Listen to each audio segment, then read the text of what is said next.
Okay, boo. It's time, royalty. It's tea time. It's get ready with me time. Whatever you want to call it. Let's do some hair, and I will tell you how I went blind in my 30s.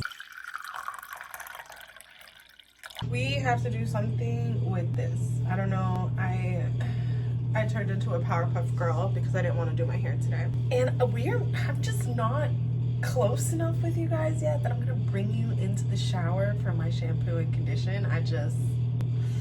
We're not there yet. We haven't built that bond. So I'm gonna do the hard work of bringing the shampoo and conditioner out and showing you guys what I use. Before I show you, let me give you the background story on my vision. Okay, so we can walk alongside this step by step, pre-poo by pre-condition. So I always knew something was wrong with my eyes. You know, when I was like 15, I got my first eye exam, and they were kind of like nothing major, but yeah, sure, you know, you could use some glasses. I always felt like my vision needed to be sharpened, is the best way to explain it. Like when you sharpen an image, my old millennial babies, we remember that was one of the little filter things we used to make our pictures crispier.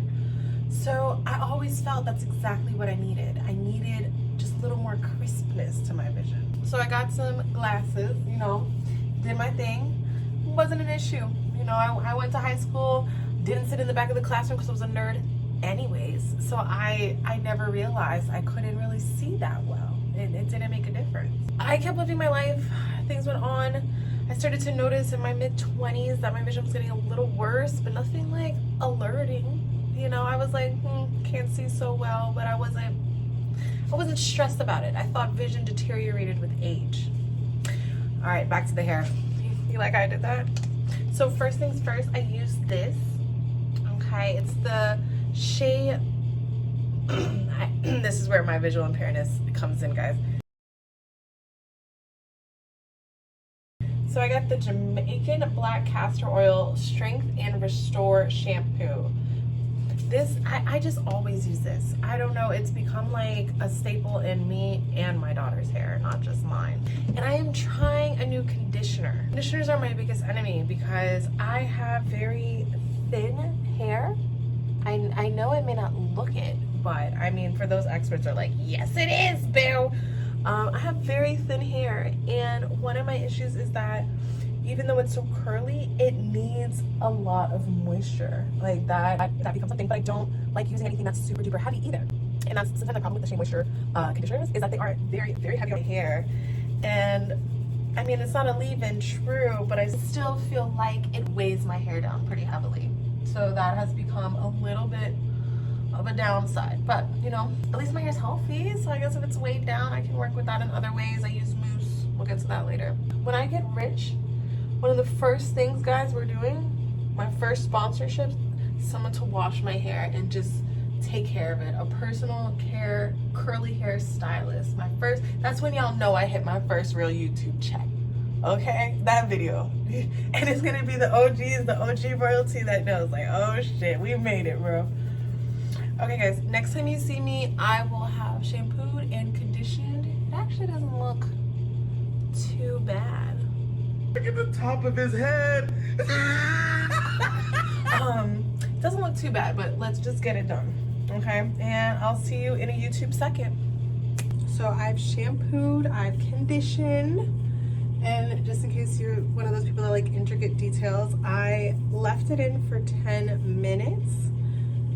I kind of deep condition every time I do my hair, just giving it that extra life. This is what we're working with. This is pre anything special.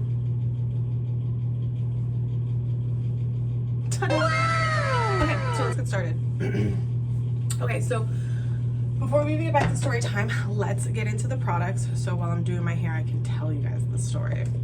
So once again, I'm a Shea Moisture girly. So this disgusting bottle is what we'll be using for leave-in, the Strength and Restore leave-in conditioner. And I remember back in like early 2010s, like 15, when YouTube first started popping, there was like 16,000 ways to apply conditioner to your hair. Me, I take a scoop, I rub it, I separate, and I run it through. It's just that simple. I just try to make sure everything is coated. I go a little extra bit with the ends and drop a bit. Do the same thing for the back of house. And I might split it too. Do the top portion. And then the very back piece. So it's really that simple. We're not doing anything complex, complicated when it comes to this. I think something I've realized after having curly hair for so long is you have to create a routine that you're willing to stick to, I guess, regardless of how complicated it is or how easy it is. It just has to be something you're gonna commit to. And if it is gonna be a lazy girl curly hairstyle, which is totally fine, just make sure that you hit your bare needs. You got your leave-in, you got some oils, and you got something that kind of holds it in. Okay, so tea time, we're back. You ready? Are you ready? Okay. So I didn't realize anything was really going wrong with my vision until I was about 25, 26, and I got in a car accident. Oh no! Shouldn't even say that. That might be a stretch of the wording.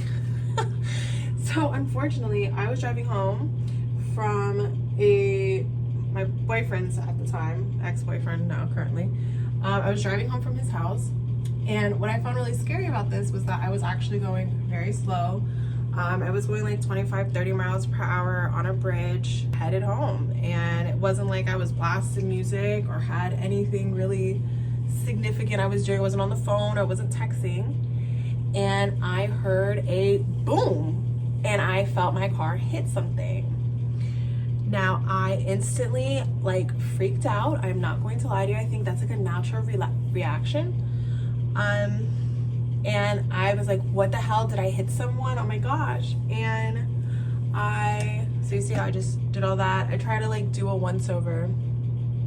I look like Black Jesus like this, especially from this angle. Oh, okay, sorry. Maybe bad timing with the story too. Okay, so I get out the car and I look back and I realize I've hit somebody on a bicycle.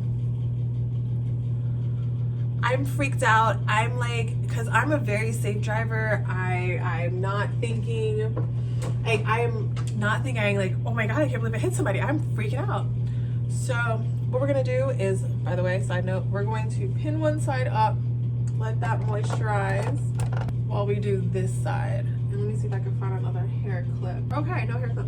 So we're just gonna take this part and we're just gonna boop, boop, boop, boop, lean it over. Okay, so back to the story. I'm sorry guys, back to the story. So I get out the car and there is a crowd gathering around this man, and rightfully so. Like, I'm freaking the freak out. I go over to him and I'm like, are you okay? I'm gonna stay with you until the ambulance comes. I'm so sorry, I really didn't see you. And I mean, thankfully, I don't know if thankfully is the right wording, so forgive me, internet, but he had only hurt his finger. It looked like he like popped it out of socket or something, but he wasn't himself. Like, he could walk, he could move, thankfully.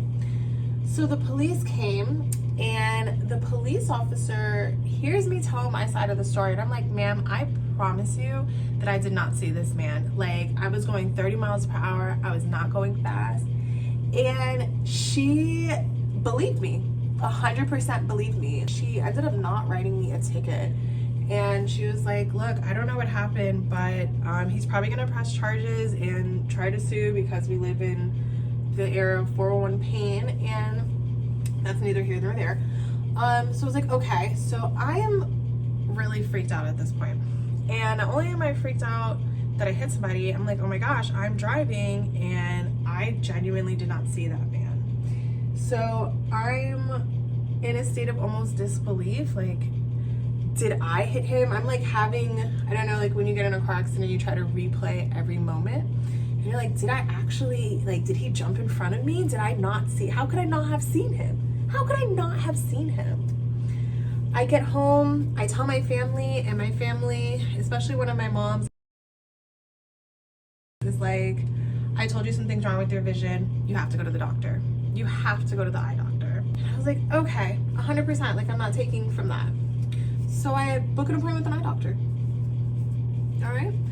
And I tell them that I'm very concerned about my vision. I even pay extra money to get advanced retina scans for my eyes. And I want to say, like I said, I'm about 26 when this is happening. And I'm like, look, you know, I had a really bad experience. Can you please take your time and look at my eyes? And I don't worry, I see it. I see that hanging there. Okay, I'll take care of it. So we do the advanced retina scans, babe. And this is where I tell you that you have to advocate for yourself. Because this man is laughing basically at me. I tell him I hit this bicycler and he's like, girl, they do that all the time. You know, we live in Miami. Your eyes are fine. I don't know what's wrong.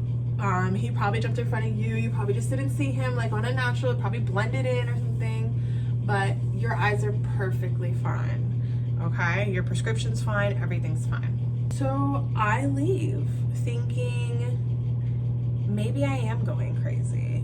Maybe my vision is just fine. Maybe he really did jump in front of me. I don't know. Fast forward to a few years later, okay? My vision is still slowly declining. I have been to an eye doctor since then, and they've given me just a slightly higher eye prescription. And he didn't really say much. He was like, maybe we just still haven't found the right prescription for you. Don't overthink it. It's not a big deal. Okay, it's not a big deal. I get pregnant and I start taking prenatals. Prenatals are a gift, help you get healthy, all that good stuff. And I am taking them every day, morning, day, and night. Babe, popping my prenatals. And I notice as I'm driving to school one day, to my job, that I can't see the green light. Oh no! Which is weird for me. And I'm thinking, okay, odd. You know, I haven't been driving much because of COVID. So I'm just now noticing it towards the end of getting back to school or getting back to work.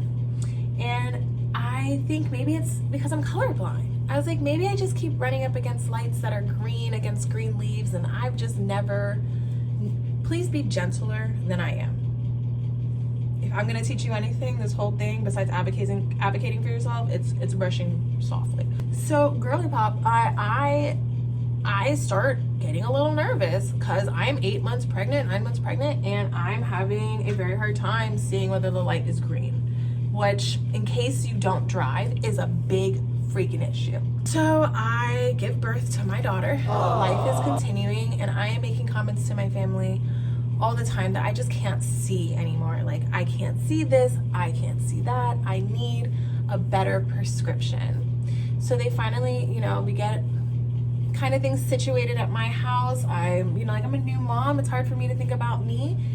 And I decide I'm going to the eye doctor. I want to say this was October of 2021, after my daughter's born. And I go to a Target eye doctor. And I don't know how important this is to the story, but I will add it. I get a woman optometrist, eye doctor. And we do the initial screening, and I can tell maybe 5 minutes into the appointment after the first part of my eye exam that she is thoroughly concerned. Something is wrong. I don't know if you've ever been in a doctor's office where something is going wrong, and I hope you never are, but you can feel the energy tense around you. You can feel the doctor trying to figure out how they're about to deliver some really bad news to you. So we finished the eye exam, which I realized does not go well because I can't see any of the things she's asking me to see. And she goes, how did you get here? And I'm like, oh no. I was like, I got here by car. I drove myself. And she's like, I really don't want you to do that anymore. And I'm like, oh my gosh, are you serious? She goes, yes, sweetheart. I think something's really wrong, and something bigger than I can diagnose in this Target office with you right now. So I'm panicked. And she tells me that my central vision is really bad. And I thought it was on one eye, and she tells me no. It looks like this is happening to both of your eyes. So I go home, and I am in like a state of shock. I knew something was wrong. I knew something wasn't right. but I didn't know what wasn't right. I've known for a while since I hit that guy. It's been 6-7 years later, I knew something was wrong. And now I have this female doctor telling me, you could potentially be losing all of your vision. I get recommended to a eye specialist. And hold on, let me show you my next stuff. So the next thing we're gonna do, guys, is we're gonna put oil in my hair. Once again, Shea Moisture sponsored me because you could tell I'm legit. I'm using their hair growth oil. I like this better than the Miel one that I was using before. I felt like I was experiencing a little bit of hair loss. In the front, I have very, what's the right word? I have thin hair, like I said. So I have to be very careful with my edges, and I'm also graying pretty prematurely. Like what looks like edge loss is actually my hair turning white. Joy to 33. So yes, this is what I would recommend for my girlies looking for some hair growth oil. Okay, so royalty, like I said, we are at the part where I'm at the eye specialist, and I'm gonna use about this much, by the way. And I'm gonna do that, and then I lied, we're gonna use about this much, okay? And I like to get my roots and circle. Wanna lift my hair off my scalp and give it a little bit of volume before we do the defining and heavy lifting part of the hairstyle. So babe, I end up going to the specialist and doing a whole bunch of retina testing. I find out that I have severe light sensitivity and that I could possibly have something called Stargardt's disease. Stargardt's is where your central vision starts depleting because your body has an inability to break up vitamin A. So it just builds up behind your eyes and creates blurriness and black spots. Now the doctor was like, I can't promise that's what it is, but we're gonna do a genetic testing and we're going to figure out if that's the case for you or not. So I wait about a month. During this time, I am a little panicked. I'm pretty confident that it's Stargardt's, but it could be a variety of different things. I am personally betting on Stargardt's at this time period because it is one of the few disorders where your vision does not go completely black. So I'm like fingers crossed in my bedroom, like please, just make it go blurry, don't let it go black, Lord. So, and we wait, and ta-da! It turns out to be Stargardt's disease. So that means that my eyes will continuously get blurry and it will possibly get worse. How worse? I asked the doctor. He goes, your guess is as good as mine, babe. Like, bet. Because apparently I started Stargardt's so late, most people start Stargardt's. It's actually a juvenile disorder. You're supposed to start losing your vision as a child. Because I started getting the impact so late, they weren't sure how far it was going to continue, if it was going to continue. So guys, that is where we currently are. I am diagnosed with Stargardt's. It has gotten progressively worse over the last 2 years, but thankfully it seems to have plateaued right now. So right now I just hit legally blind status. So if you ever see me in person and you're like, hey, and I don't wave back, it's not because I'm a complete and total bitch. It's because I can't see you. So forgive me, come up, give me a hug. That's what I need, babe. I love anyways. All right, so now that tea time is over, let's get to the last portion of this. I'm gonna put the Camille Rose curl maker in because I'm addicted to this thing. You're not even supposed to diffuse with it. I do it anyways, but I love it. I think it holds my curls so well. And what I do is, I can really wait to see how my sister edits this one. What I try to do is just get a decent amount in my hands and I run it through because I'm actually gonna hit this with a denim brush. Denim?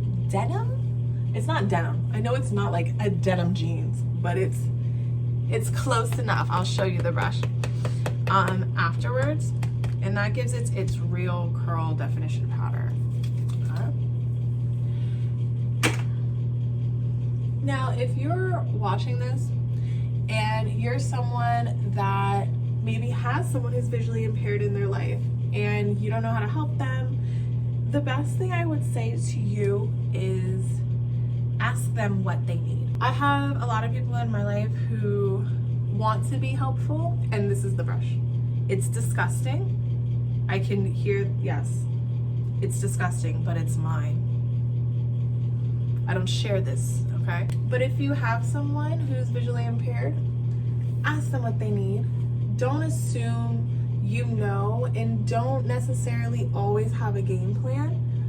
If that makes sense, let them be the ones that lead the way on what they want or what they need from you, because they could still be navigating how their visual impairment looks for them and what they're trying to navigate on how to do individually and how they ask for help. So don't assume that that means they need you to step in, okay? That would be my first thing. If you're someone maybe just going visually impaired, you're just finding out you have a disorder or something happened and you had an accident and you're losing your vision, diabetes, whatever it may be, babe, the best advice I can give you is the world is not over. It's not over. People live with terminal illnesses where it really is over, or have incredible barriers to access to life. The only barrier we have is our sight.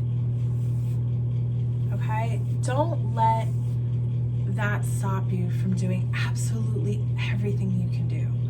I remember at college at UCF, we had a guy who was blind, and he was a mountain climber. He used to go with his sighted friends, and they used to help him, and he had learned some of the mountains so well he could do it on his own.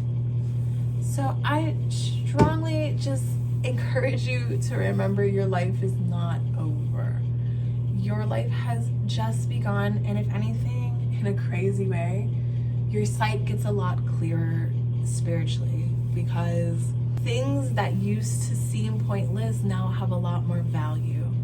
Seeing the flowers feel more significant. Spotting a butterfly feels more important when it's harder to do. You realize who in your group cares to know. And honestly, it's been great for dating because in a weird way, you know, if somebody cares about you, it doesn't matter what you have going on, they're gonna find a way. And a lot of times I can tell if it's gonna work out with a guy just by how he responds to my mental issues too, but my visual impairment. If he's trying to rescue me and he doesn't even know what my impairment is, I can tell it, like, probably not gonna work.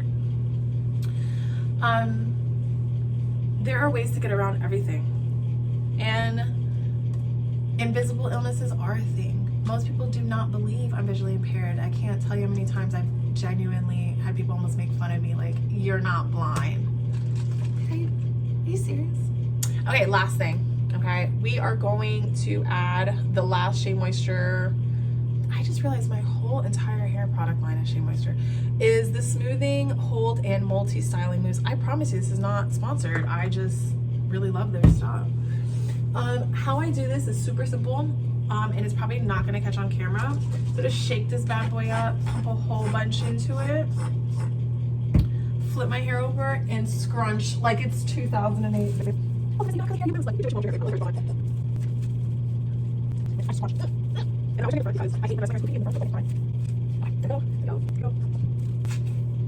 Haha! So you see how it's kind of already lifted off my head? And I know I'm a millennial, but I am enjoying a bust down middle part right now, okay? I don't know, it gives me a lot more confidence for some reason. Okay, so this video is getting a little tad bit long, darling. It's getting a little long. Oof, terrible, Carissa. So I'm gonna blow dry, and obviously you're not gonna be able to hear me for any of that.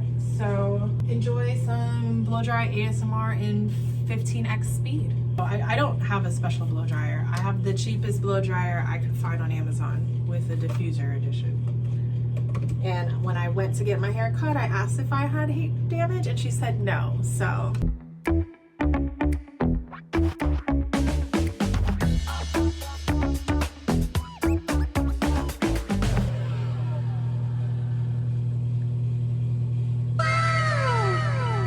And the very, very last thing, the holy grail of volume, the pick. Okay, so you have to be careful with this one because this is like blush. It is easy to overdo it and to ruin.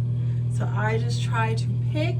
Sometimes I can still feel that it's a little wet, so I might hit it with another blow dry. All right, and then we go back, we pick some more. We might even flip. Get the roots, babe. Go straight for the roots and prop.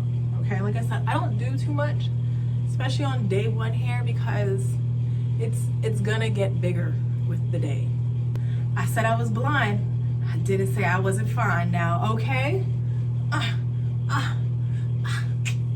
Okay, so this is how I do my hair, and I really leave it be. After this, I let the days take care of it. You know what's the crazy part? You know where I'm taking this hard work and effort?